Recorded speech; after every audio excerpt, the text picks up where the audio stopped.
टूटी जिंदगी प्रभु तेरे पास आती है, तेरी सूली के तले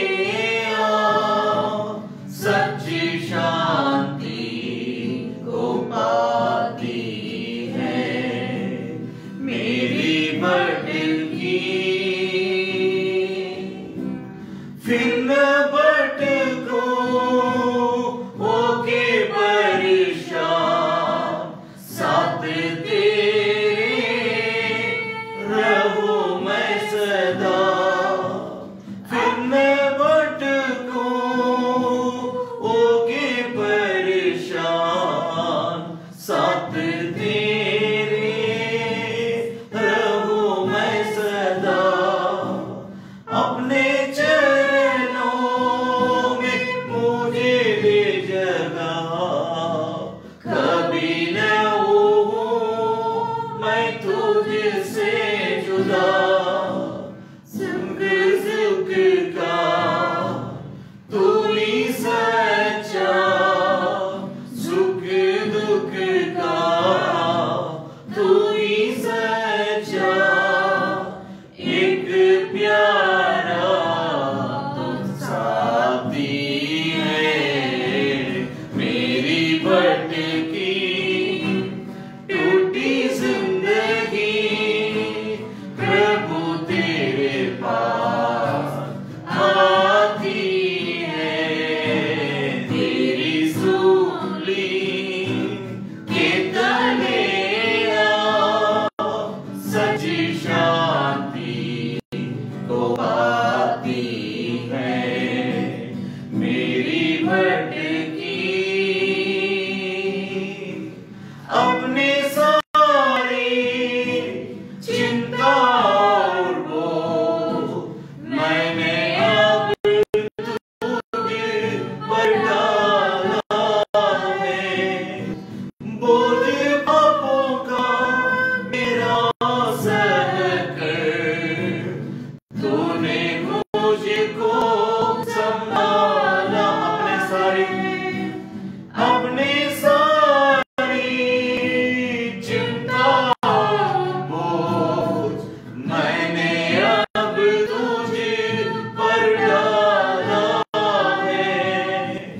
बोझ पापों का मेरा सह कर तूने मुझको संभाला है। मेरी जिंदगी तेरे पीछे, मेरी जिंदगी तेरे पीछे, सूली के रास्ते जाती है। मेरी भटकी टूटी जिंदगी प्रभु तेरे पास आती है। तेरी सूली के तले सच्ची शांति को पाती है। मेरी भटकी। दयालु पिता, इस बात के समय में आपके पुत्र प्रभु यीशु मसीह के नाम से बड़ी दीनता और नम्रता के साथ आपके सम्मुख में आते हैं। इस साल के 2020 साल के आखिरी आराधना में आने के लिए आपने सहायता किया। हम आपको कोटि कोटि धन्यवाद करते हैं स्वामी। इस दिन को देखने के लिए आपने सहायता किया, धन्यवाद। इस अंतिम आराधना, इस साल की अंतिम आपके विश्राम के दिन के लिए धन्यवाद करते हैं। हमें इस साल भर आपकी आराधना में भाग लेने के लिए परमेश्वर पिता आपने सहायता की, उसके लिए हम आपको धन्यवाद करते हैं स्वामी। प्रार्थना करते हैं सुबह के समय में इस साल के अंतिम आराधना में आए हुए हमारा जीवन आपकी दृष्टि में प्रसन्न योग्य होने के लिए हम आपसे प्रार्थना करते हैं और आपके वचन के द्वारा हमें तू काट चाट और बना तोड़ हमें बना स्वामी। हम आपके लिए जीना चाहते हैं, हमारे को जीवन में तू कार्य कर। वचन सुनने वाले सबके जीवन में तू कार्य कर। धन्यवाद के साथ सारी इज्जत और महिमा तुझे देते हुए प्रार्थना प्रभु यीशु मसीह के नाम से मांगते हैं। सुन और ग्रहण कर ले पिता, आमीन आमीन। एक और बार प्रभु यीशु मसीह के नाम से आप सभी लोगों को जय मसीह की। इस साल की आखिरी आराधना में हम सब कोई इस विश्राम के दिन में पाए जाते हैं। हम परमेश्वर को धन्यवाद देना चाहते हैं आज के दिन के लिए, क्योंकि बहुत लोगों को यह मौका नहीं मिला है। लेकिन आज हम परमेश्वर को धन्यवाद करना चाहते हैं। इस साल के शुरुआत से लेकर पहला आराधना से लेकर आखिरी आराधना तक हमें परमेश्वर के साथ मिलकर चलने के लिए, परमेश्वर के पीछे पीछे चलने के लिए, परमेश्वर के आराधना के लिए जीवन में पहला स्थान देने के लिए जरूर हम आपको याद दिलाते हैं। लॉकडाउन का एक लॉकडाउन सरकार के द्वारा और WHO के द्वारा, वर्ल्ड हेल्थ ऑर्गेनाइजेशन के द्वारा भी विश्व भर में लॉकडाउन लगाई गई थी, परंतु कोई भी लॉकडाउन हमें परमेश्वर के प्रेम से अलग नहीं कर सका। उसके लिए मैं पहले परमेश्वर को धन्यवाद देना चाहते हैं। आज आनंद और नम्रता और खुशी और घमंड के साथ हम इस बात को परमेश्वर के सामने रखना चाहते हैं कि हम उसके आराधना से इस साल भर एक भी हफ्ता उससे अलग नहीं हुए। इसकी महिमा संपूर्ण तौर से हमारा प्रभु को मिले। तो इस विचार के साथ मैं बीते हफ्ता आपसे कहा था कि आज जो मैं प्रचार कर रहा हूं, इस प्रचार को मैं अगला हफ्ता भी करूंगा। मैं आपसे कहना चाहता हूं, ये दूसरी हफ्ता है, मुद्दा मैं आपको याद दिलाऊंगा। मैं आपसे यहाँ पर जोड़ करके कहना चाहता, अगला हफ्ता भी परमेश्वर की इच्छा होगी तो हम इसी मुद्दा के आधार पर प्रचार करेंगे। तो आज मुद्दा जो बीते हफ्ता प्रचार किए थे, उस मुद्दा के पहले आपके सामने मैं रखना चाहता हूं। परमेश्वर के पास आपके लिए एक योजना है, God has a plan for you. इस मुद्दा के आधार पर मैंने बीते हफ्ता प्रचार किया था और उसी वचन से मैं आज भी प्रचार करूंगा। ध्यान दीजिएगा, ये पार्ट 2 है, दूसरी हफ्ता उसी मुद्दा के आधार पर हम आपके बीच में प्रचार करने पर है। एक और बार आप सभी लोगों को प्रभु यीशु मसीह के नाम से सबको जय मसीह की। हम वचन के ओर हम अपना आपके ध्यान को मैं आकर्षण करना चाहता हूं। यिर्मयाह भविष्यद्वक्ता की पुस्तक उसकी 29 अध्याय, यिर्मयाह भविष्यद्वक्ता की पुस्तक उसकी 29 अध्याय। हम 29 अध्याय में 11, 12 और 13 पद को पहले पढ़ेंगे, उसके बाद हम परमेश्वर के वचन को आगे आपके लिए प्रचार करेंगे। इसी वचन का आधार पर हम बीते हफ्ता वचन को हम पढ़े थे। इसी वचन का आधार पर बीते हफ्ता हम परमेश्वर के वचन का अध्ययन किए थे। उसी वचन का आधार पर मैं फिर आपको याद दिला रहा हूं, God has a plan for you. परमेश्वर के पास आपके लिए एक योजना है। इस साल के आखिरी हफ्ता में आए हुए आप सभी लोगों को एक खुशखबरी, आप इस बात को समझ लीजिए। हो सकता है आप आशा रहित जीवन जी रहे होंगे, उम्मीद रहित जीवन जी रहे होंगे और विश्वास रहित जीवन जी रहे होंगे। ध्यान दीजिएगा, हम इस सुबह के समय में परमेश्वर के दिल की बात को आपके दिल में रखना चाहते हैं। उसके लिए पवित्र आत्मा मेरी मदद करें और आपको भी मदद करें, ताकि हम परमेश्वर की बातों को सही तरह से समझ सके।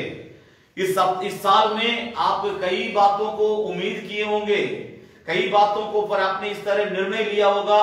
उस निर्णय के अनुसार आप उस काम को पूरा करने के लिए बहुत कुछ कोशिश किए होंगे।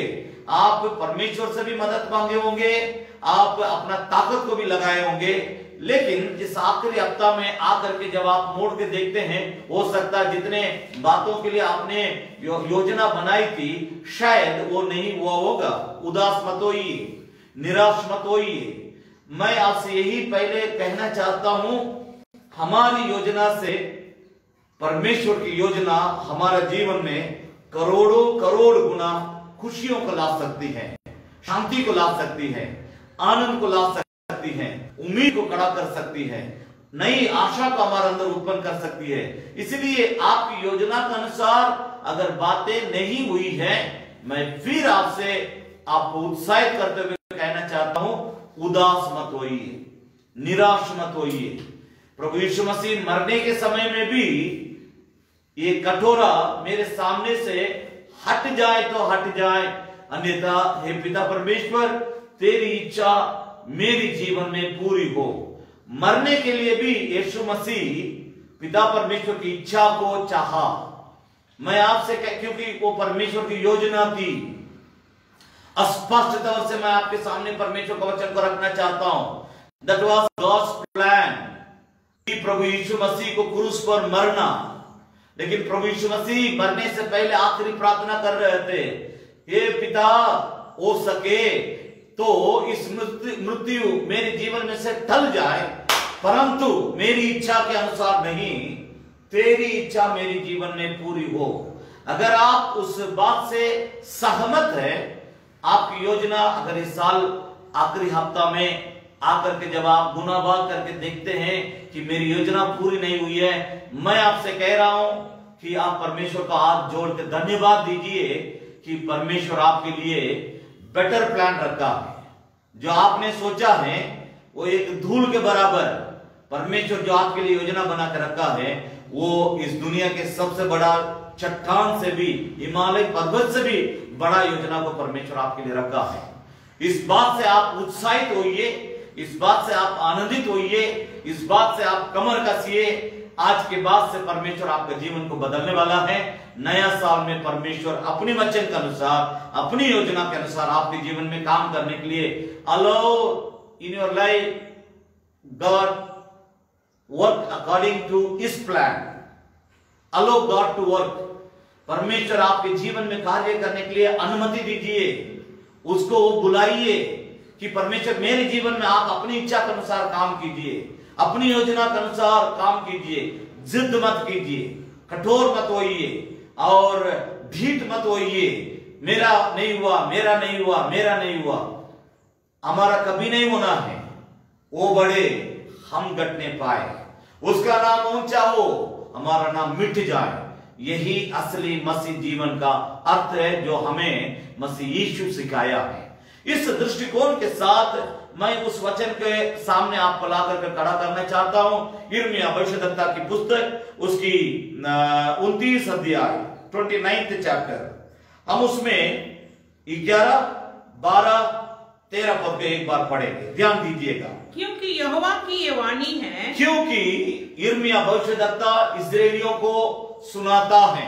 मेरी बात को समझने, जब कभी आप वचन को पढ़ेंगे, परिस्थिति और किसने किससे कहा, इस बात को समझने की कोशिश कीजिए। यिर्मयाह भविष्यद्वक्ता को परमेश्वर करता है अपने बातों को अपने लोगों को बतलाने के लिए। जो भी बात यिर्मयाह ने इस्राएलियों को कहा था, वो उसकी अपनी बात नहीं थी, परमेश्वर की बात थी। इस दृष्टिकोण से इस बात को समझने की कोशिश करें कि यिर्मयाह इस तरह लोगों को बतलाता, क्योंकि यहोवा की ये वाणी है कि जो कल्पनाएं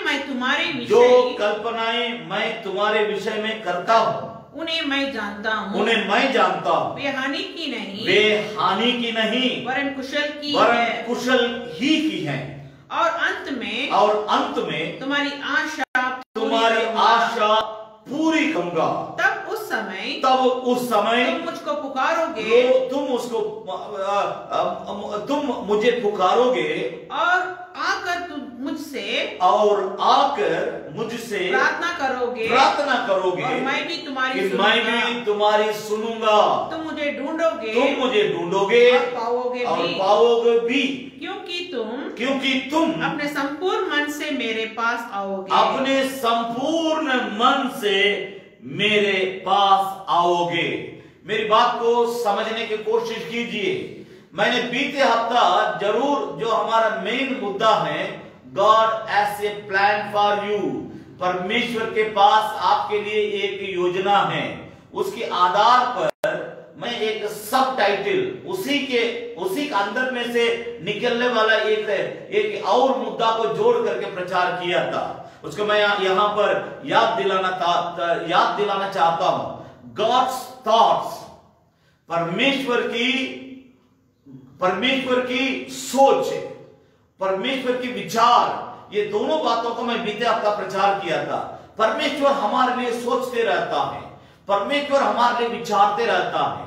कभी कभी हम याद करते होंगे, बहुत बार हम दुनिया में रहने के चलते परमेश्वर को आप कम याद करते होंगे, लेकिन एक बात पर याद रखना, क्योंकि आप पढ़ते होंगे, काम करते होंगे, बिजनेस करते होंगे, सामाजिक सेवा करते होंगे, घर की जिम्मेदारी, काम की जिम्मेदारी, कार्यालय की जिम्मेदारी, कंपनी की जिम्मेदारी, और जहां काम करते हैं जो आपकी पेशा है उसके आधारित आपकी जिम्मेदारी है, उसके चलते आप उसमें गुल मिल जाते होंगे। उसके चलते, पढ़ाई के चलते, आजकल तो पढ़ाई ऑनलाइन है, प्रचार भी ऑनलाइन में होता है।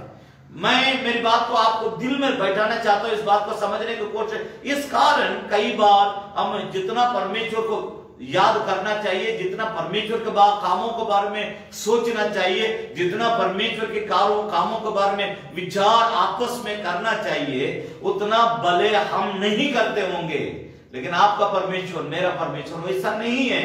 वो हमेशा हमारे बारे में सोचते रहता है, हमारे बारे में हमेशा विचार करते रहता। मैं बीते हफ्ता के सारी बातों को यहां नहीं बोलना चाहता, लेकिन एक वचन को जरूर मैं आपके सामने रखना चाहता हूं, ध्यान दीजिएगा। उससे पहले तो परमेश्वर आपके लिए एक योजना बना के रखा है। उस योजना आपके जीवन में पूरा होने के लिए आप होल हार्टेड, संपूर्ण मन के साथ आप परमेश्वर के पास आएंगे, संपूर्ण दिल के साथ आप परमेश्वर के पास आएंगे, तब ही वो योजना आपके जीवन में पूरी होगी। मैं फिर आपसे कहना चाहता हूं, परमेश्वर हम सबके लिए योजना बना के रखा है, उसके पास हमारे लिए अनेक योजनाएं हैं। वो अगर हमारे जीवन में पूरा होना है, हम अपना टैलेंट, अपना पढ़ाई, अपना लियाकत, अपना कुवत, अपना सारी बातों को किनारे दर किनारे करते हुए, प्रभु मैं कुछ भी नहीं हूं, मैं मिट्टी हूं, हाथों में तेरे, डाल अपने सांचों में तू। उसके पास एक सांच है, उसके पास एक सांचे है, ढांचा है। उस ढांचा में आप जब तक अपने आप को डालेंगे नहीं, तब तक उसकी योजना आपके जीवन में पूरी नहीं होगी। भले थोड़ा बहुत आपके जीवन में हो गया होगा, लेकिन संपूर्ण तौर से आपके जीवन में परमेश्वर की योजना पूरा होना है। मैं आपसे कहना चाहता हूं, आप अपना ढांचा को उठा कर फेंकिए, आप परमेश्वर के ढांचा में अपने आप को डालिए। उदाहरण मैं आपसे कह रहा हूं, जिस दिन यीशु मसीह प्रतिमा को बुलाया था, उसके पास एक ढांचा था। क्या? सरकारी रिकॉग्नाइज्ड, सरकार के तौर से पुष्टि किया हुआ अंधा। उसके चलते उसके लिए एक कपड़ा दिया गया था। उन दिनों में कपड़ा दिया जाता था, तो उसके लिए एक ढांचा था, आमदनी का ढांचा था। उस ढांचा में वो था, उसके चलते उसको बिना मांगे लोग पैसा देते थे, मांगता भी था, लेकिन सरकार की तरफ से पुष्टि किया गया एक अंधा था, प्रतिमेय। मरकुस 10 अध्याय में जिक्र है, बाद में पढ़ लीजिएगा, ध्यान दीजिए। जब प्रभु यीशु उसको बुलाया था, उसके लिए एक योजना बना था। प्रभु यीशु योजना बना करके उस अंधा को अपने पास बुलाया। उस योजना को वो समझ गया था।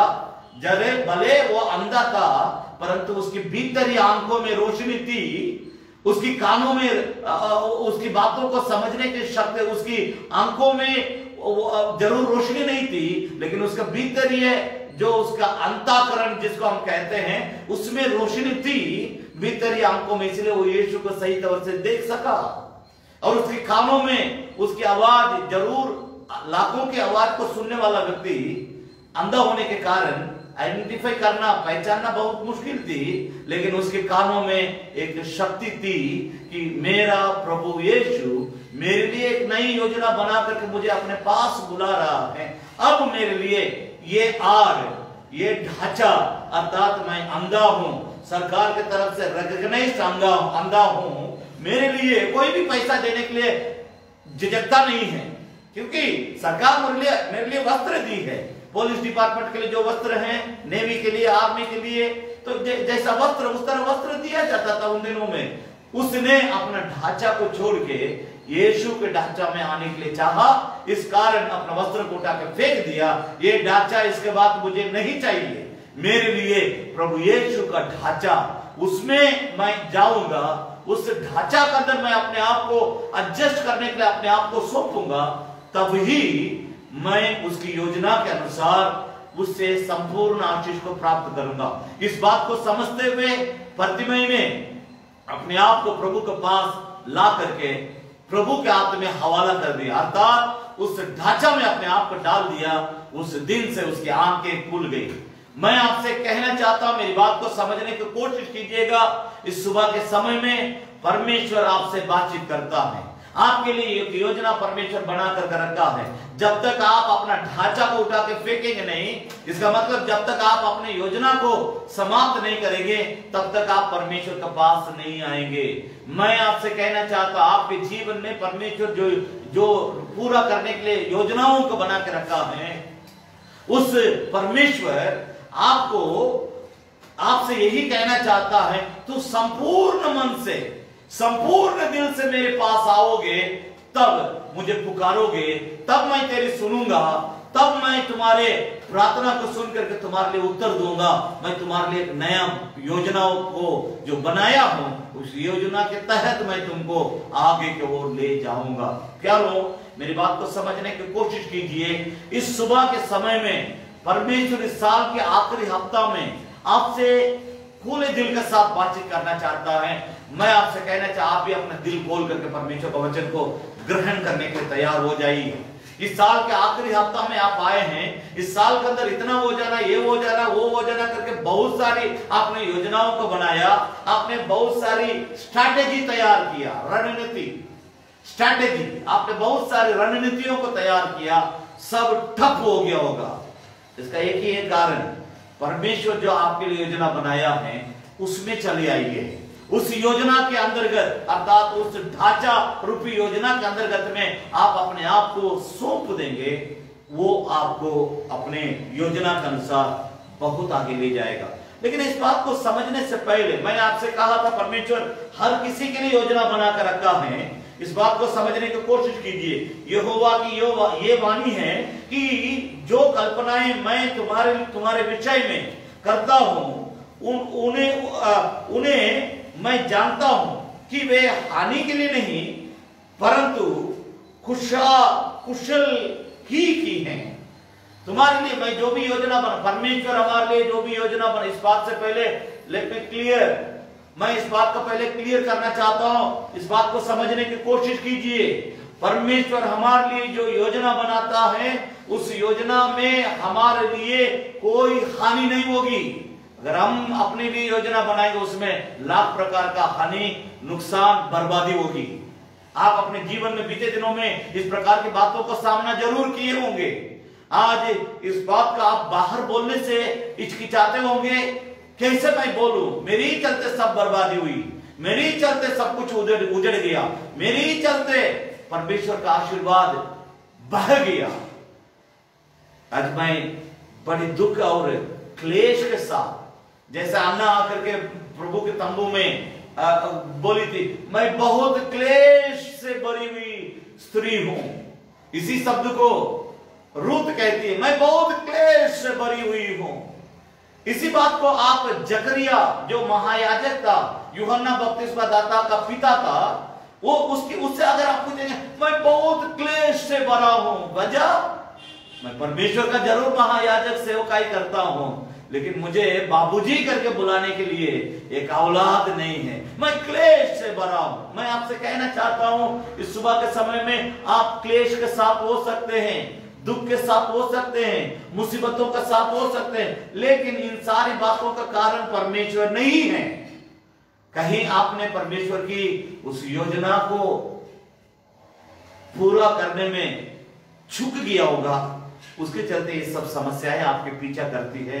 लेकिन आज मैं आपको खुशखबरी परमेश्वर की ओर से उस संदेश को आपके सामने रखना चाहता हूं।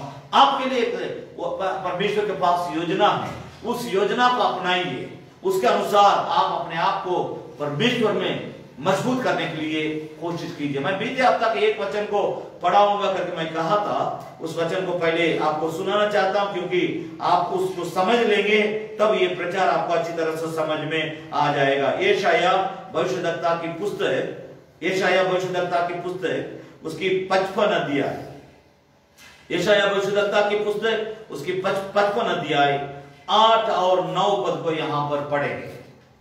यशायाह भविष्यद्वक्ता की पुस्तक उसका 55 अध्याय 8 और 9 पद। क्योंकि यहोवा कहता है, क्योंकि यहोवा कहता है, मेरे विचार तुम्हारे विचार और तुम्हारे विचार एक समान नहीं एक है। समान नहीं। आपके पास कलम होगा तो बाइबल में नीचे पहले अंडरलाइन कर लीजिए।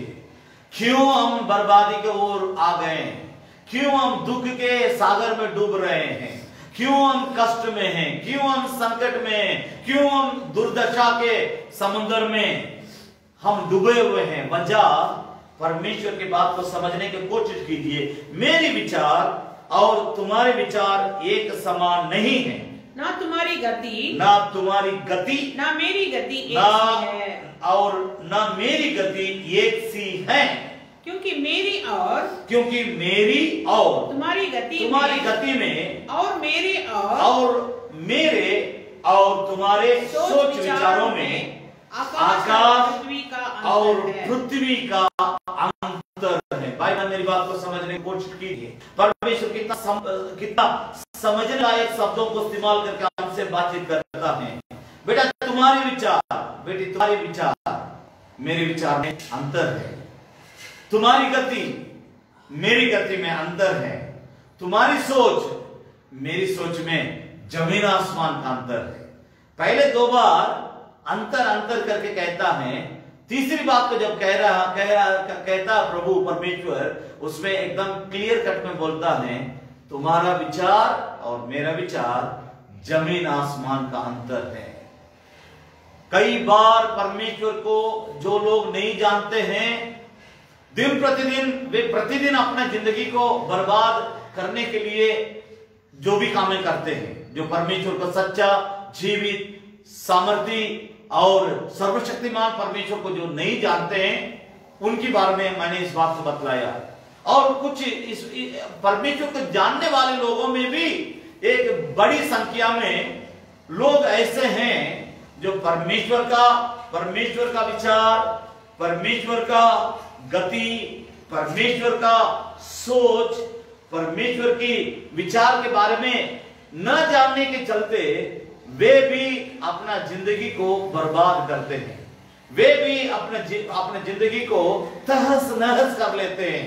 वजह हम जिद करते हैं, वजह हम ढीठ हो जाते हैं, वजह हम अपनी बातों में, अपने योजना में, अपने विचार में, अपने सोच में, अपने कल्पना में हम अड़े रहते हैं, ढीठ बन जाते हैं। झुकने के लिए, उन बातों को छोड़ने के लिए हम तैयार नहीं होते हैं। उसके चलते नाना प्रकार की परेशानियों को हमें परमेश्वर को जानते हुए सामना करना पड़ता है। परमेश्वर आपसे बातचीत करता है मेरे प्यारे भाई बहन, इस बात को समझने की कोशिश कीजिए। मैं इस दृष्टि को, इस बात को आपके सामने रखते हुए, अगर परमेश्वर का सोच, परमेश्वर की गति, परमेश्वर के विचार जमीन आसमान और जमीन, इस जमीन और आसमान जितने दूरी में है, उस तरह अगर परमेश्वर का विचार मेरे लिए इतना बड़ा हो सकता है, इतना उसकी कल्पनाएं बड़ी हो सकती है, इतना हमारे लिए सोच उसका बड़ा हो सकता है, क्यों हम परमेश्वर से लड़े? क्यों हम परमेश्वर से जिद करें? क्यों हम परमेश्वर की योजना और कल्पना के विरोध में ढीठ बन जाए? इस सुबह के समय में परमेश्वर आपसे बातचीत करता है। परमेश्वर का आवाज को आप समझ करके अपना जीवन को बदलने के लिए, आपके जीवन में, आपकी जिंदगी में लाखों प्रकार की सवालें हो सकती हैं, सवाल आपके अंदर अनेक हो सकता है, मगर एक बात को समझ लीजिए, आपके सारे सवालों को उत्तर केवल परमेश्वर है, उसका पुत्र प्रभु यीशु मसीह है। उसकी पवित्र आत्मा के द्वारा ही आपके लिए आपका जीवन बढ़िया से सजाया जा सकता है। आपका जीवन, आपकी जिंदगी को संवारने का ताकत केवल प्रभु में है। आपके बुद्धि से नहीं होगी, आपकी पैसा से नहीं होगी, आपकी ज्ञान से नहीं होगी, आपकी खूबियों से, आपके कुव्वतों से, आपकी लियाकतों से आप अपने जिंदगी को संवार नहीं सकते हैं। आप अपने जिंदगी को सजा नहीं सकते हैं। कलरफुल लाइफ, एकदम रंग बिरंग से भरा हुआ एक आनंद, खुशी, परमेश्वर के आशीषों से, शांति से और उसकी अनुग्रह से भरा हुआ जीवन आप, you should not create himself. आप अपने से इस बात को क्रिएट बना नहीं सकते हैं। उसी के लिए परमेश्वर आपसे बड़ी प्यार से, नम्रता से परमेश्वर हमसे इस बात को रखता है, ताकि अगर वो कड़ा शब्द से बोलेगा तो थोड़ा सा हम और भागने की कोशिश कर सकते हैं। इसलिए बड़ी नम्रता, बड़ी प्यार, बड़ी कृपा से भरा हुआ शब्दों से कहता है, बेटा तुम अपने सारी बातों को छोड़ दो, तुम्हारी जिंदगी को मेरे हाथ में सौंप दो। मैं तुम्हारे लिए योजना बनाने वाला परमेश्वर हूं। एक योजना नहीं, योजनाओं को बनाने वाला परमेश्वर हूं। तुम मेरे हाथ में आ जाओ, मैं तुम्हारे जीवन को कितना बढ़िया से सजाता हूं, कितना बढ़िया से तुम्हारे जीवन को संवारता हूं, कितना तुम्हारा जिंदगी को मैं रंग बिरंग जैसे आनंद से, खुशी से, शांति से, आशीर्वाद से, आजादी से मैं तुम्हारा जीवन को बनाता हूं। उसको समझने के लिए तुम मेरे हाथ में आ जाओ, मेरे पास अपने जीवन को सौंपो, मैं तुम्हारे जीवन को बना के खड़ा करूंगा। प्यार, मैं फिर एक लाइन को यहां जोड़ रहा हूं, उसकी सोच, उसकी विचार, परमेश्वर की गति। इस 3 बातें याद रखिएगा, परमेश्वर का सोच, परमेश्वर की गति, परमेश्वर का विचार। जमीन आसमान जितना दूर है उतना हमारी सोच, हमारा विचार, हमारा गति, परमेश्वर का सोच हमारे प्रति, परमेश्वर का विचार हमारे प्रति, परमेश्वर का गति हमारे प्रति जमीन आसमान का अंतर है। आप उससे टकराने की कोशिश मत कीजिए। मैं आपसे, आपका सेवक होने के कारण इस बात को खुले दिल के साथ आपके सामने रखता हूं। तो मैं आपसे यहां पर एक और बात को जोड़ रहा हूं, ध्यान दीजिएगा। परमेश्वर केवल हमारे लिए सोचते नहीं रहने वाला है, परमेश्वर हमसे उम्मीद रखता है, परमेश्वर हमसे अपेक्षा करता है कि मेरे लोग मेरे पास पूरे दिल के साथ आ जाएं, पूरे मन के साथ आ जाएं, संपूर्ण दिल के साथ, संपूर्ण मन के साथ, संपूर्ण जो है अपने बुद्धि के साथ मेरे पास आ जाए। हम अपने बुद्धि को इस्तेमाल करने से कुछ होने वाला नहीं, नुकसान के अलावा, बर्बादी का अलावा और अशांति के अलावा कुछ होने वाला नहीं है। अगर हम परमेश्वर की इच्छा के अनुसार अपने जीवन को प्रभु का हाथ में सौंप देंगे। एक बात को मैं यहाँ पहले जोड़ना चाहता हूं, मत्ती रचित सुसमाचार की पुस्तक उसका 22 अध्याय, मत्ती रचित सुसमाचार की पुस्तक उसका 22 अध्याय, उसमें 37 पद से हम पढ़ेंगे। इससे आप, परमेश्वर आपसे क्या अपेक्षा करता है, what is God's expectation from you.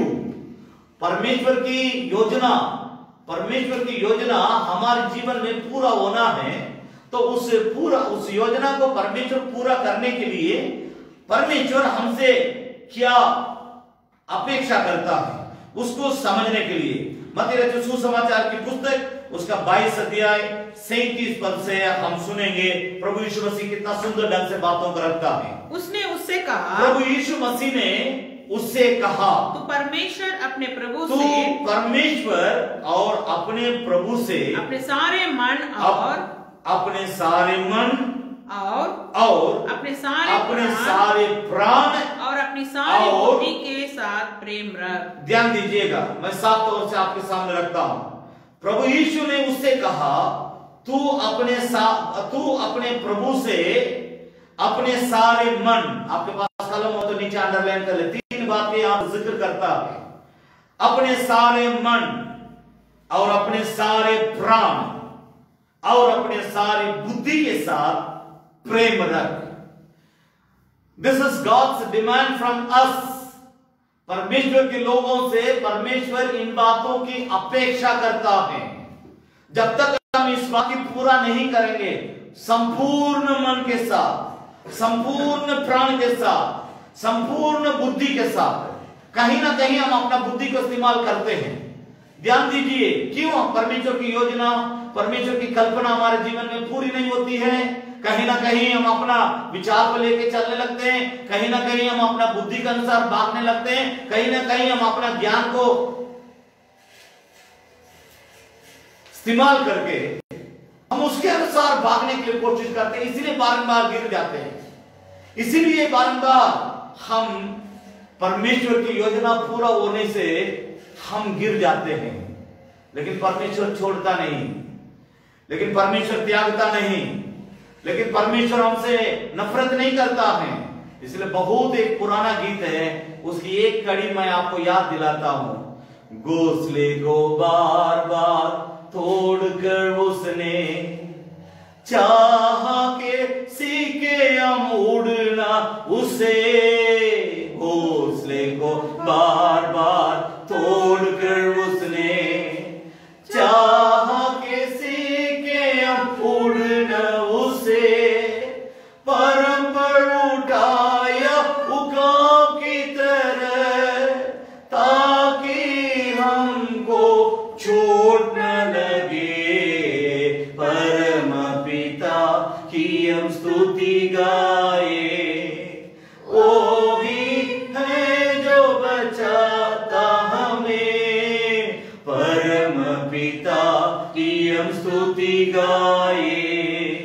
ओ भी है जो बचाता हमें। सारे पापों को करता क्षमा। सारे रोगों को करता चंगा।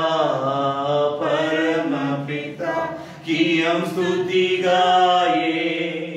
ओ ही है जो बचाता। एक बार और गाएंगे। घोंसले को बार बार तोड़कर उसने चाहा के सीखे हम उड़ना उसे। घोंसले को बार बार तोड़कर उसने चाहा के सीखे हम उड़ना उसे।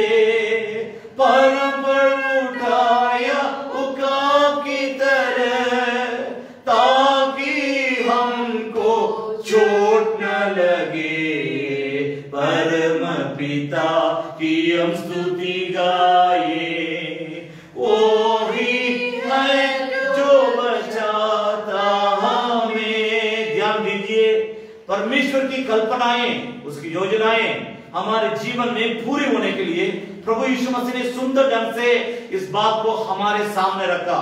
तीन बात को समझ लीजिएगा। प्रभु यीशु ने कहा कि परमेश्वर अपने प्रभु से अपने सारे मन, अपने सारे प्राण, अपने सारी बुद्धि के साथ प्रेम रख। नीचे लिखा है बड़ी और मुख्य आज्ञा तो यही है।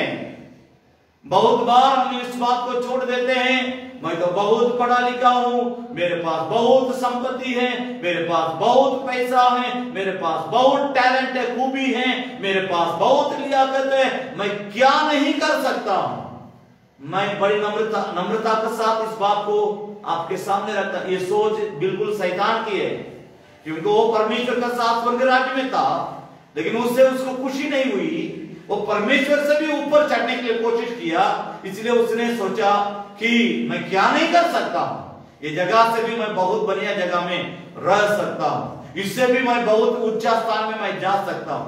परमेश्वर ने कहा तुम्हारे जैसे आदमी को मेरी जरूरत नहीं है, तुम जाओ नीचे। उस दिन उसको मार के और उसके झुंड के साथ नीचे स्वर्ग से गिराया गया। भाई बहन मेरी बात को समझने की कोशिश कीजिए। अगर सचमुच इस साल के आखिरी में आप आए हैं, आपके जीवन में परमेश्वर की योजना पूरी होना है, परमेश्वर का सोच पूरा होना है, परमेश्वर का विचार पूरा होना है, परमेश्वर की कल्पनाएं पूरी होनी है, परमेश्वर की योजनाएं पूरा होना है, तो मैं आपके सामने कुछ बातों को रख रहा हूं, उस पर ध्यान दीजिए। होल हार्टेड, संपूर्ण मन के साथ आप परमेश्वर के पास लौट आइए। परमेश्वर जो आपके लिए योजना बनाकर रखा है, जो आप ही के लिए है। मैं फिर कहना चाहता हूं, परमेश्वर आपके लिए जो योजना बनाया है, आपके लिए जो कल्पना बनाया है, उस योजनाएं, उस कल्पनाएं सिर्फ और सिर्फ आपके लिए।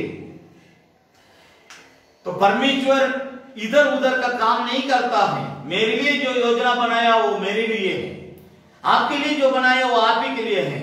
मेरा आपके लिए बदल नहीं सकता, आपका मेरे लिए नहीं बदल सकता है।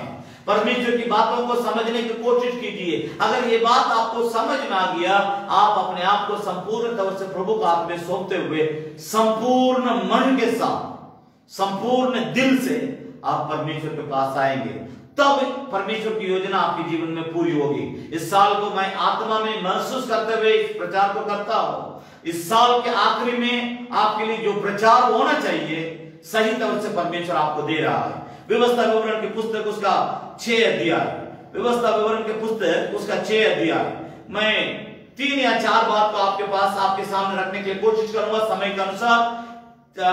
व्यवस्था विवरण के पुस्तक उसका 6 अध्याय 5 पद से लेकर थोड़ा सा एक ही बार जल्दी जल्दी हम पढ़ेंगे। तू अपने परमेश्वर यहोवा तू से अपने परमेश्वर यहोवा से अपने सारे मन अपने सारी मन अपने सारी सारी जीव और सारी शक्ति अपने के सारी साथ शक्ति के साथ प्रेम रखना। आपके पास कलम होगा तो नीचे अंडरलाइन कर ले। क्यों आपके जीवन में परमेश्वर की योजना पूरी नहीं हुई? क्यों उसकी कल्पनाएं आपके जीवन में पूरी नहीं हुई? Book of Deuteronomy 6th chapter verse from 5। इस बात को समझने की कोशिश कीजिए। यहां पर स्पष्ट तौर से लिखा है, तू अपने परमेश्वर यहोवा से अपने सारे मन अपने सारी जीव और सारी शक्ति के साथ प्रेम रखना। ठीक है, आगे पढ़ेंगे। और ये आज्ञाएं जो मैं आज तुझको सुनाता हूँ, आज मैं तुमको सुनाता हूँ, वे तेरे मन में बनी रहे। आपके पास कलम होगा तो मैं फिर कह रहा हूं, नीचे अंडरलाइन कीजिए।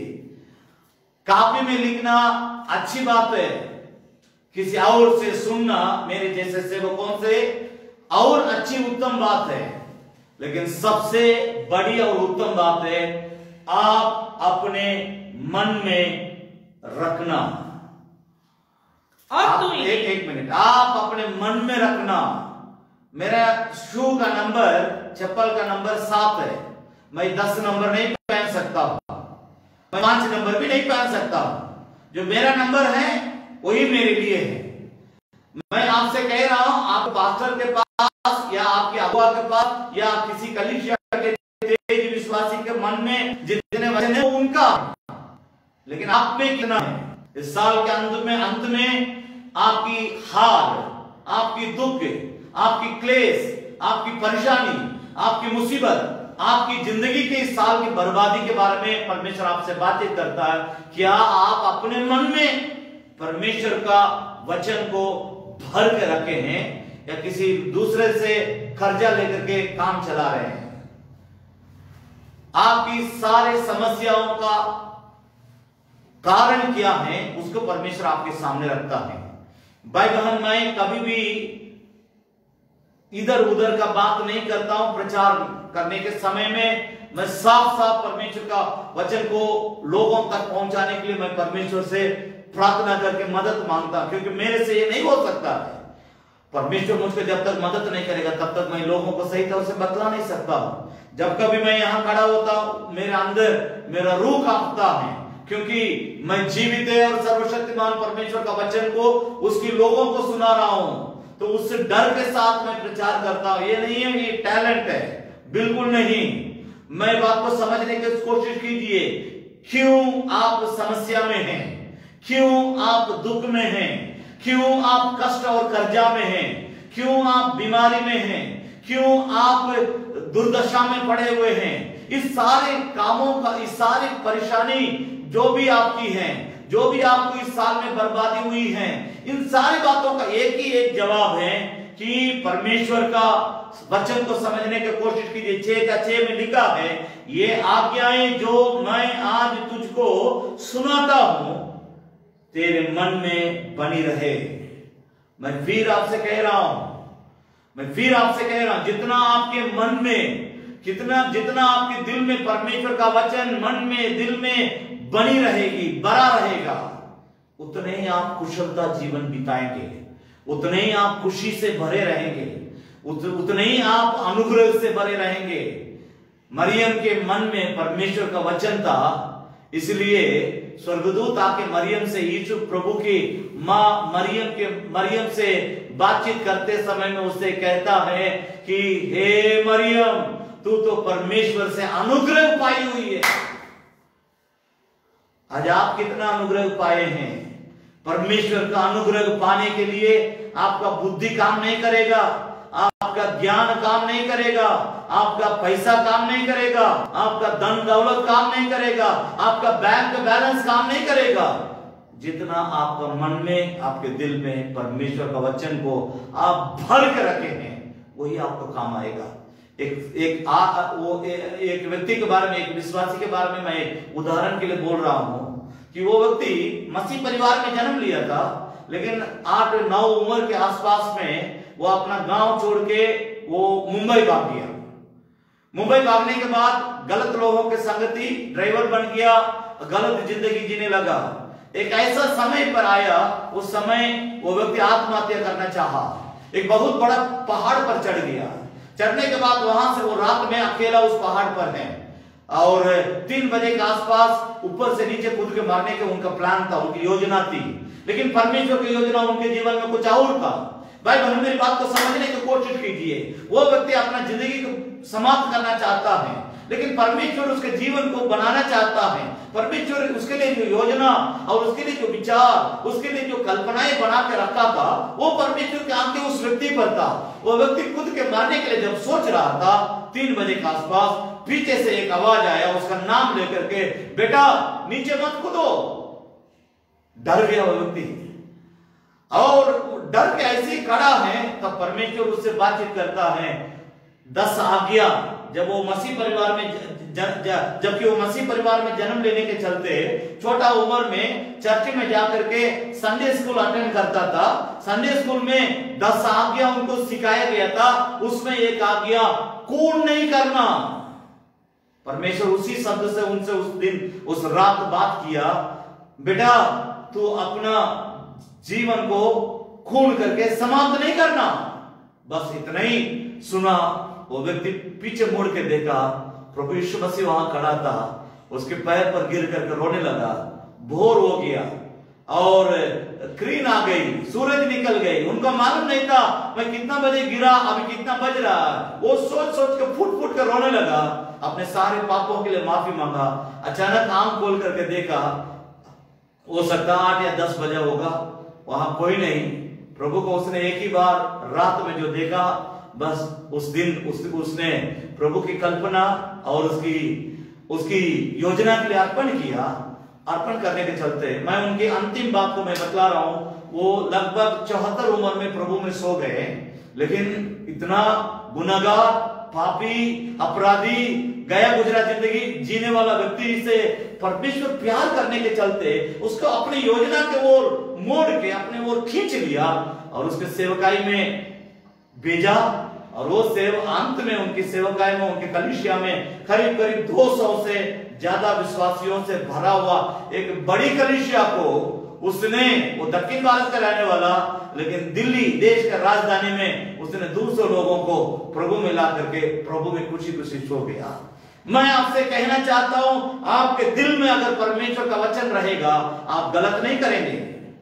आज कॉपी में लिखते हैं, अच्छी बात है। आपके पास्टर से सुनते हैं, अच्छी बात है। मेरे जैसे सेवकों से प्रचार सुनते हैं, अच्छी बात है। मैं आपसे कह रहा हूं, आप बाइबल पढ़ते हैं, अच्छी बात है, और बाइबल संबंधित किताबों को पढ़ते हैं, अच्छी बात है। लेकिन आपके मन में, आपके दिल में परमेश्वर का वचन कितना बनी रहती है? कितनी संख्या में आपके अंदर परमेश्वर का वचन है? भाई बहन, इस बात को समझने की कोशिश कीजिए। परमेश्वर की ये आज्ञा है जो मैं आज तुझको सुनाता हूं, वे तेरे मन में बने रहे। जब तक ये नहीं बना रहेगा, आप नीचे 12 पद तक बाद में पढ़ लेंगे, हमारे पास समय नहीं, इसलिए मैं पढ़ाने के लिए सोचा था, समय ज्यादा हो गया। मेरी बात को समझने की कोशिश कीजिए। आप 6 अध्याय 5 पद से लेकर 12 पद तक बाद में आप पढ़ करके समझ लीजिए, ये कोई कठिन नहीं है।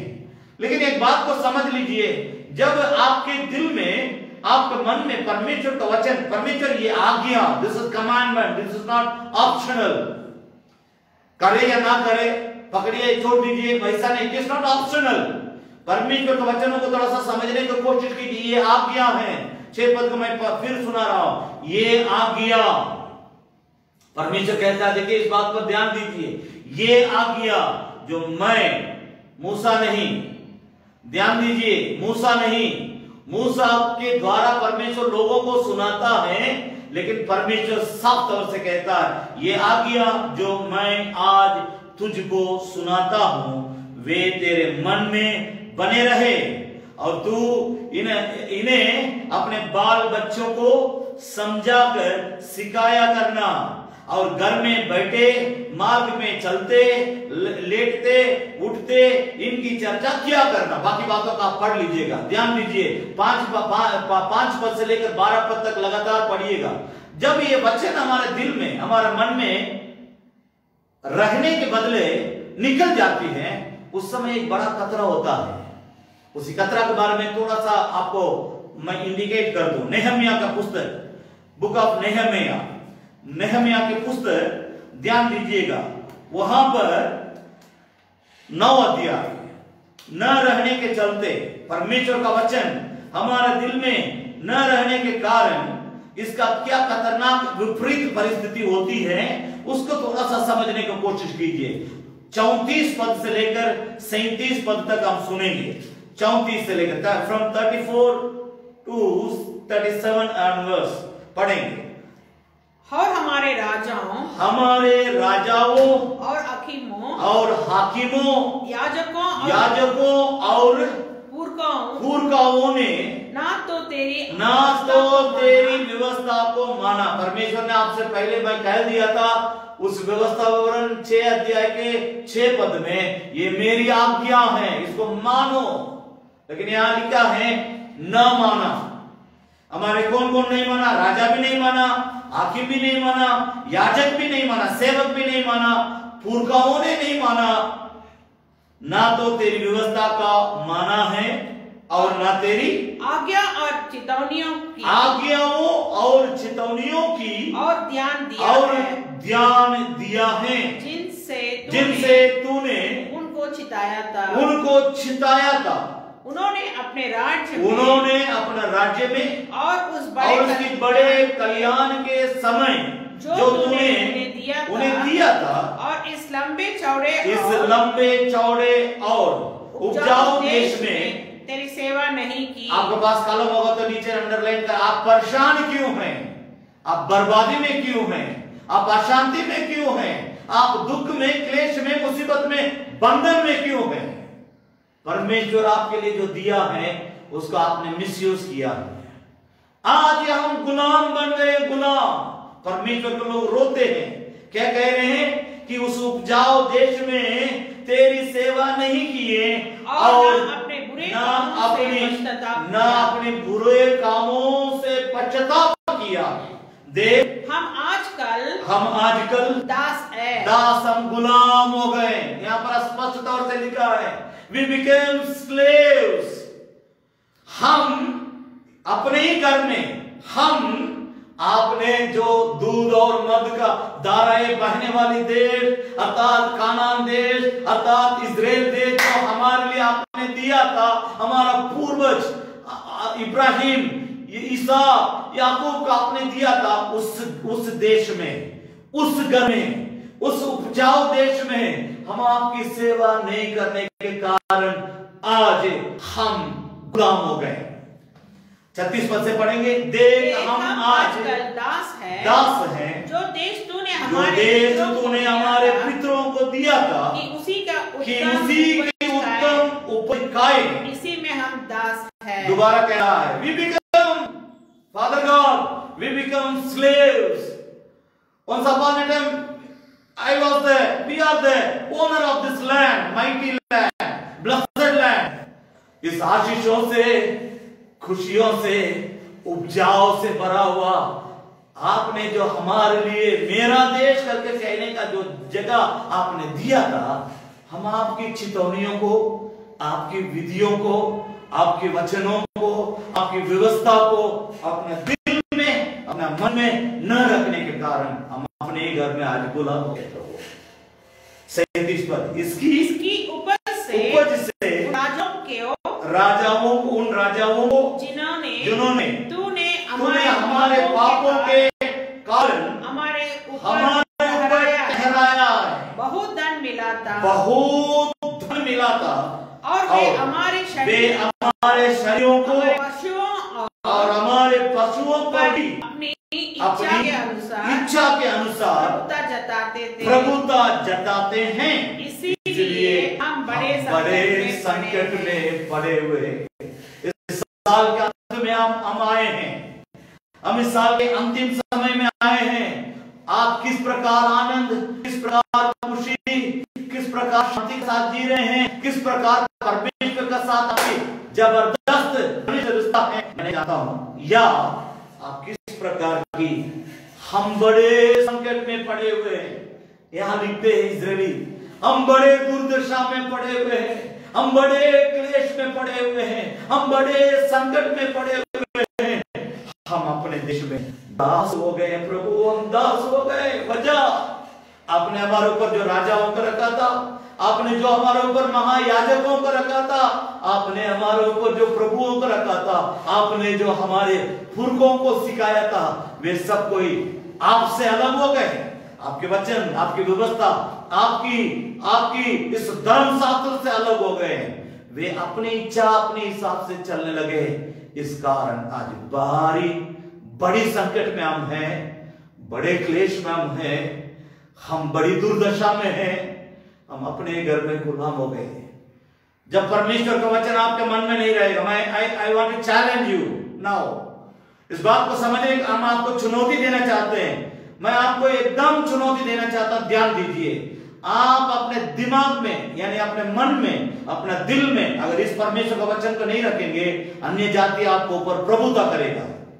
अगर आप अपने दिल में, अपने दिमाग में अगर परमेश्वर का वचन को भर के रखेंगे, आप, मैं एक उदाहरण ले रहा हूं, ध्यान दीजिए। Abraham Lincoln, he was the former president of USA, America का भूतपूर्व राष्ट्रपति। किस घर में जन्म लिया मालूम है? जूता, चमड़ा,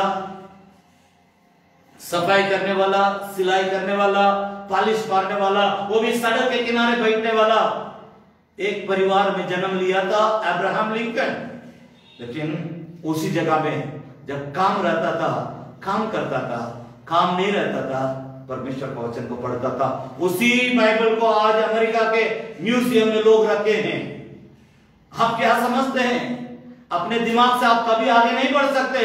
आपका टैलेंट से, आपका बुद्धि से, आपका शक्ति से, आपके पैसा से, आपका धन दौलत से, किसी दूसरे लोगों के इन्फ्लुएंस से भी आप आगे नहीं बढ़ सकते हैं। परमेश्वर आपके लिए एक योजना बनाकर रखा है। यहां देखिए, अब्राहम लिंकन सड़क में बैठा हुआ था, लेकिन परमेश्वर के वचन को दिल और दिमाग में भर के रखता था। उसके चलते कौन सा पाने टाइम की युवा से है, काबलर बिकम प्रेसिडेंट ऑफ अमेरिका। ये परमेश्वर की योजना है। आपके जीवन में परमेश्वर की योजना क्या है? मैं आप सभी लोगों से कहना चाहता हूं, पर्सनली आपके जीवन में परमेश्वर की योजना क्या है, उसको जब तक आप परमेश्वर से प्रार्थना करके पूछ के समझने के लिए कोशिश नहीं करेंगे, तब तक वो आपको नहीं बतला सकता। मेरे प्यारों, इस बात को समझने की कोशिश कीजिए।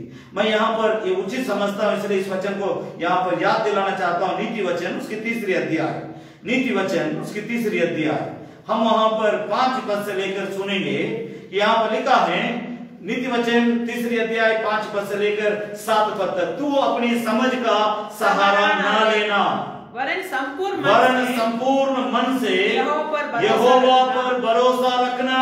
उसी को स्मरण करके, उसी परमेश्वर को स्मरण करके सब काम करना, तब वो तेरे लिए सीधा मार्ग निकालेगा। अपनी दृष्टि में बुद्धिमान ना होना, यहोवा का भय मानना, बुराई से अलग रहना। मैं दोबारा पढ़ नहीं सक रहा हूं, लेकिन एक और वचन को और भी मैं आपका ध्यान को आकर्षण करूं। उससे पहले, तू अपनी समझ का सहारा ना लेना, वरन संपूर्ण मन से, wholehearted, मैं again and again I want to repeat this word, संपूर्ण मन से परमेश्वर के पास लौट आओ, संपूर्ण दिल से परमेश्वर के पास आ जाओ।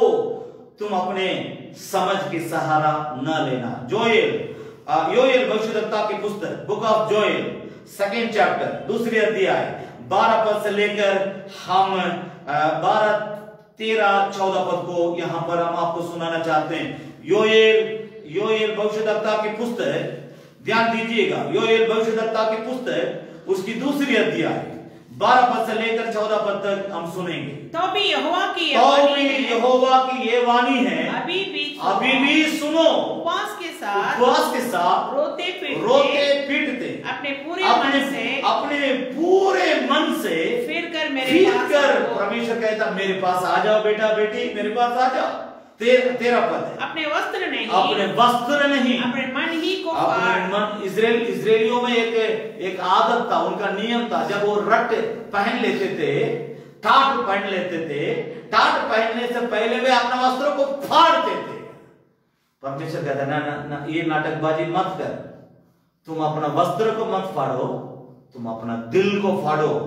उतना बुराई तुमने किया है, उतना तुमने अपराध किया, उतना तुमने पाप किया है, उतना तुमने मुझको दुख दिया है। इसलिए परमेश्वर कहता है अपना वस्त्र को नहीं, अपने मन ही को फाड़ कर अपने परमेश्वर यहोवा की ओर फिरो, क्योंकि वो अनुग्रहकारी। आपके पास कलम होगा तो अंडरलाइन कर ले, परमेश्वर का गुण यहाँ पर लिखता है। योएल भविष्यद्वक्ता इस्राएलियों को सिखाता, क्योंकि इनका आदत रहा बारंबार परमेश्वर को छोड़ के लोग भागने वाले थे। लेकिन परमेश्वर अपना प्रेम और दया, पिता का प्रेम को उसने इस रीति से प्रकट किया। इसलिए योएल भविष्यद्वक्ता के द्वारा इस्राएलियों से बातचीत करता, परमेश्वर तुम्हारा अनुग्रहकारी, दयालु, विलंब से क्रोध करने वाला, करुणा निदान और दुख देकर पछताने हारा है। 14 पद भी पढ़ेंगे। क्या जाने फिर कर पछताए और ऐसी आशीषें दे जिससे तुम्हारा परमेश्वर यहोवा अन्न बलि और अर्घ दिए जाए। ध्यान दीजिएगा भाई बहन, मेरी बात को मेरा बस प्रचार समाप्त करने का मात्र 2 मिनट बच गया है। इस बात को समझने के लिए कोशिश की, मात्र 2 मिनट अभी बच गया है। मैं आपसे कह रहा हूं, इस बात पर ध्यान दीजिए। परमेश्वर कैसा है, उसका प्यार कितना जबरदस्त है, वो कितना दयावंत है, वो कितना अनुग्रहकारी है, वो कितना प्रेमी है, कितना वो विलंब से क्रोध करने वाला है, वो कितना करुणा निदान है, कितना वो दयावंत है। उस बात को प्रकट करने के लिए पुराना नियम में परमेश्वर भविष्यद्वक्ताओं को, याजकों को इस्तेमाल करके लोगों को समझाता था। लेकिन हम नया नियम के कलीसिया वालों के लिए एक परमेश्वर की मेहरबानी इस रीति से प्रकट हुई। यूहन्ना रचित सुसमाचार की पुस्तक उसकी 8 अध्याय, ध्यान दीजिए, यूहन्ना रचित सुसमाचार की पुस्तक उसका 8 अध्याय। प्रभु यीशु उसका पुत्र है। प्रभु यीशु जब इस संसार में उतर के आया, ध्यान दीजिएगा, वो किस प्रकार लोगों को परमेश्वर के पास बुलाने के लिए लोगों को संबोधित करता है, लोगों को उत्साहित करता है, लोगों को परमेश्वर के पास बुलाने का काम करता है। यूहन्ना रचित सुसमाचार की पुस्तक उसकी 8 अध्याय 32 पद है, पढ़ेंगे। सत्य को जानोगे और सत्य तुम्हें स्वतंत्र करेगा। आप पूछेंगे सत्य कौन है? सत्य प्रभु यीशु मसीह ने कहा, यूहन्ना रचित सुसमाचार की पुस्तक 14 अध्याय 14:6 में उसने कहा कि मैं ही मार्ग, मैं ही सत्य और मैं ही जीवन हूं, बिना मेरे द्वारा कोई पिता के घर में नहीं जा सकते हैं। इस कारण प्रभु यीशु मसीह अपने ही बारों को लोगों को बतलाता, अपने ही बारे में लोगों को प्रचार करता। उस महान परमेश्वर के पास अगर आपके लिए वो योजनाएं, कल्पनाएं जो बना कर रखा है, उसको पूरा करना होगा, तो तुम पहले सत्य को जानोगे। सत्य तुम्हें स्वतंत्र करेगा। वो सत्य प्रभु यीशु मसीह है। हम जब उस प्रभु यीशु को जानेंगे, उसी के द्वारा हम स्वतंत्र किए जाएंगे। उसके लिए परमेश्वर ने हमारे लिए वचन दिया है। अंत में एक वचन को पढ़ करके हम प्रार्थना करेंगे। 36 पद है इसी अध्याय में। प्रभु यीशु मसीह ने उस बात को क्लियर कर दिया, यदि पुत्र तुम्हें स्वतंत्र करेगा तो सचमुच तुम स्वतंत्र हो जाओगे। 8 अध्याय 36 पद फिर से मैं पढ़ रहा हूं। प्रभु यीशु मसीह का प्रचार को सुन लीजिए, वो अपने ही बारे में प्रचार करता है। यदि पुत्र तुम्हें स्वतंत्र आजाद करेगा तो सचमुच तुम स्वतंत्र हो जाओगे। परमेश्वर आपसे यही कहना चाहता है, अगर आप अपने योजनाओं को बनाते बनाते कहीं बंद गए हैं, कहीं जाल में फंस गए हैं, कहीं शैतान आपको बांध कर रखा है, आज आपको छुटकारा का दिन है। आज आपके लिए आजादी का दिन है।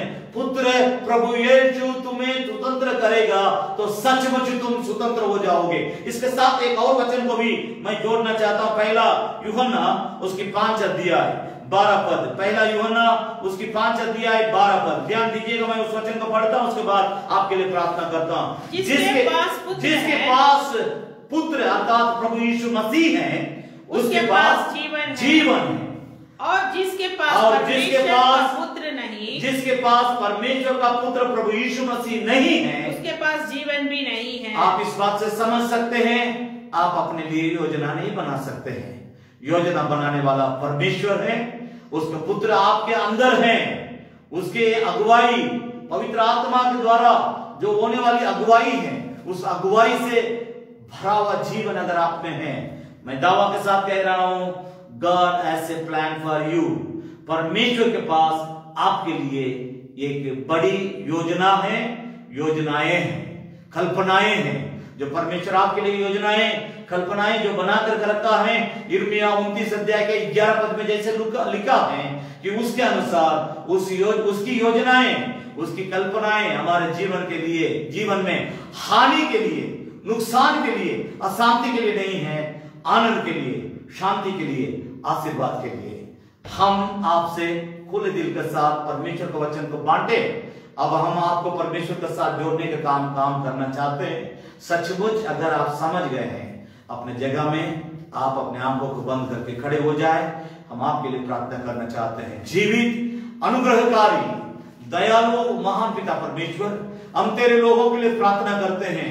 मेरी योजना मेरे लिए नुकसान, बर्बादी को लाएगा स्वामी, अशांति को लाएगा। मेरी दिमाग, मेरी ज्ञान, मेरी बुद्धि, मेरी पढ़ाई, मेरी पैसा, मेरा कुवत, मेरा लियाकत मेरे लिए शांति का, आनंद का अर्पण करूंगा इस जिंदगी में। स्वामी हमें हर तौर से तू संभाल कर, माता जिस तरह अपने बच्चों को संभालती है, उससे बढ़कर वो भी किसी दिन मर के दुनिया में अनाथ के रूप में बच्चों को छोड़ के चले जाते, लेकिन तू हमारा परमेश्वर हमारे जीवन में योजनाओं को बनाता है, कल्पनाओं को बनाता है, हमारे लिए सोचता है, हमारे लिए विचार रखता है। उन सोच, विचार, कल्पनाएं, योजनाओं को पूरा करने के लिए आप हमारे लिए क्रूस पर अपना जीवन का बलिदान दिया, मरा, गाड़ा गया, तीसरा दिन जी उठा। आज भी पिता परमेश्वर के दाहिने ओर बैठ करके हमारे जीवन में, हम सभी लोगों के जीवन में आपकी योजनाएं और कल्पनाएं, आपकी सोच और विचार पूरा होने के लिए प्रभु यीशु तू पिता परमेश्वर से विनती करते रहता है। हम आपको धन्यवाद करते हैं आपके प्यार के लिए। हम आपके सामने अपने जीवन को स्वामी समर्पण करते हैं, सर झुकाते हैं, शीश नवाते हैं, आपकी ढांचा में अपना जीवन को ढाल देते हैं। स्वामी हम अपने लिए योजना नहीं बनाएंगे, हमारा योजना बनाने वाला परमेश्वर तू हमारे साथ है। हम पूरे दिल के साथ, होल हार्ट, संपूर्ण दिल के साथ, संपूर्ण मन के साथ हम अपने जीवन को आपके वेदी पर समर्पण करते हुए सारी इज्जत और महिमा तुझे देते हुए प्रार्थना प्रभु यीशु मसीह के नाम से मांगते सुन कर ले पिता, आमीन।